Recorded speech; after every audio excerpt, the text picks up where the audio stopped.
আসন্ন ত্রয়োদশ জাতীয় সংসদ নির্বাচন ও গণভোটের সার্বিক প্রস্তুতি জানাতে রাষ্ট্রপতি মোহাম্মদ শাহাবুদ্দিনের সঙ্গে আজ সাক্ষাৎ করবেন প্রধান নির্বাচন কমিশনার এএমএম নাসির উদ্দিনের নেতৃত্বাধীন নির্বাচন কমিশন।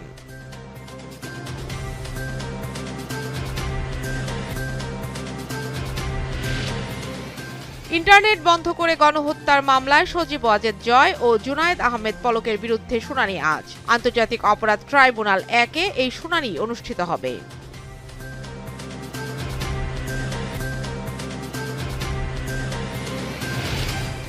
ত্রয়োদশ জাতীয় সংসদ নির্বাচনে 125 আসনে প্রাথমিক প্রার্থী তালিকা ঘোষণা করল জাতীয় নাগরিক পার্টি।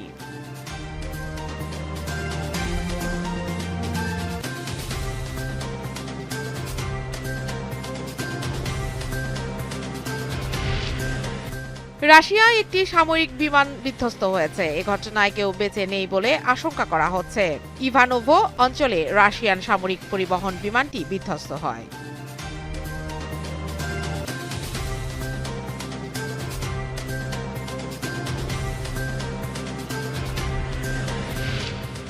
পিছিয়ে পড়েও ঘরের মাঠে স্পোর্টিংকে 3-1 গোলে হারিয়েছে বায়ার্ন মিউনিখ।